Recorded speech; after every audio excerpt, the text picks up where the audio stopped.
हर जगह कहते हैं स्वर्ग में जाओगे तो सुख मिल सकता है, लेकिन स्वर्ग में भगवान की कथा नहीं मिल सकती। और यदि स्वर्ग में भगवान की कथा मिलती होती महाराज, तो जब भगवान सुखदेव राजा परीक्षित को कथा सुना रहे थे तो इंद्र अमृत का कलश लेकर नहीं आते।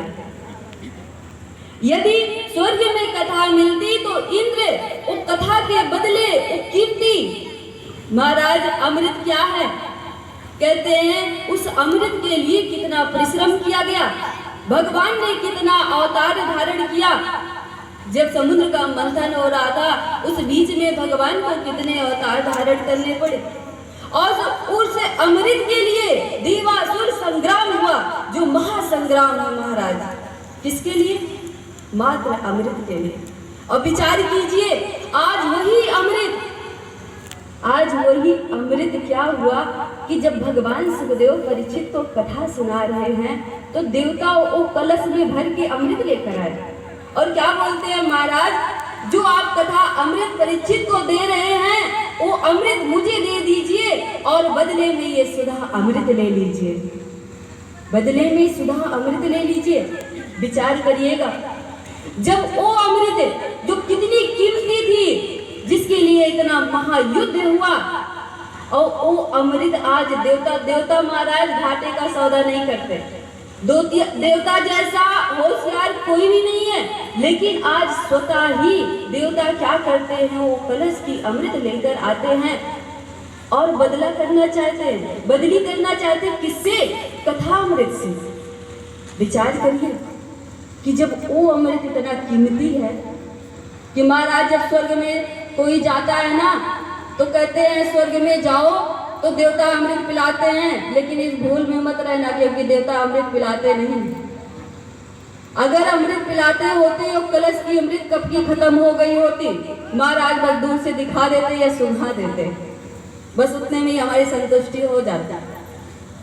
लेकिन आज कथा अमृत के लिए वो देवता उस सुधा अमृत को देने के लिए तैयार हो गए। विचार करिए महाराज कि जब वो अमृत इतना कीमती है तो ये अमृत कितना अद्भुत होगा। और ये अमृत कहते हैं वैकुंठ में आप जाओगे तो वैकुंठ नाथ आपको मिल सकते हैं, लेकिन वैकुंठ नाथ की कथा अमृत वहां नहीं मिल सकती।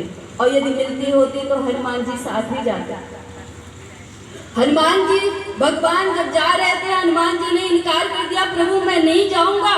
भगवान ने कुछ पूछा, हनुमान अरे सभी लोग कह रहे हैं भगवान मुझे ले चलिए, तुम कह रहे हो नहीं जाऊंगा, क्यों? हनुमान जी ने कहा प्रभु ये बताइए क्या वैकुंठ में, क्या साकेत धाम में आपकी कथा मिलेगी? बोले हनुमान अरे साकेत धाम में जब मैं स्वतः ही मिलूंगा तो कथा की क्या जरूरत? बोले भगवान मुझे आप नहीं आपकी कथा चाहिए, मुझे आपकी कथा चाहिए। राम कथा सुनबे को रसिया। हनुमान जी भगवान की कथा के इतने प्रेमी हैं महाराज कि उन्होंने आज वैकुंठ भी छोड़ दिया कि प्रभु मुझे वैकुंठ नहीं, मुझे आपकी कथा चाहिए। तो सोचिए, विचार कीजिए कि हम कितने भाग्यशाली हैं। ये पृथ्वी पे रहने वाले जीव और खासकर मनुष्य शरीर, ये मनुष्य कितने भाग्यशाली हैं। इसलिए वेद व्यास जी कहते हैं अतः पिबंतु सद्भाग्या मामा मुंचर कहरे चित। हे सद्भाग्यो, हे भाग्यवानों, आओ आओ और बार बार इस अमृत का रसास्वादन करो, क्योंकि ये अमृत उस अमृत से भी दिव्य है महाराज, बहुत ही दिव्य है। और दिव्यता सिद्ध कहाँ से होती है? हमारे महापुरुषों से। ये झलक मिलता है महापुरुषों से कि कथा के कितने प्रेमी थे। भरद्वाज जी कहाँ रहते हैं कि भरद्वाज मुनि बसहि प्रयाग। भरद्वाज जी मुनि कहाँ रहते हैं? प्रयाग में रहते हैं।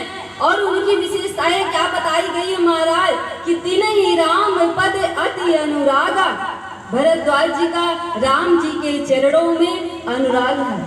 और ध्यान दीजिएगा, केवल अनुराग नहीं, अति अनुराग।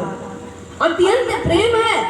और कहते हैं ना कि अति जो होती है बहुत खराब होती है महाराज। किसी चीज की अति नहीं करना चाहिए, अति खराब होती है। लेकिन हर जगह अति जो होती है विनाशकारक बनती है। लेकिन यदि प्रभु के चरणों में प्रेम की अति हो जाए महाराज तो कल्याणकारी बन जाती है। और आज भरद्वाज जी के मन में क्या है? भगवान के चरणों में अत्यंत प्रेम है। और उनके बारे में क्या बताया गया है कि तापस समय दम दया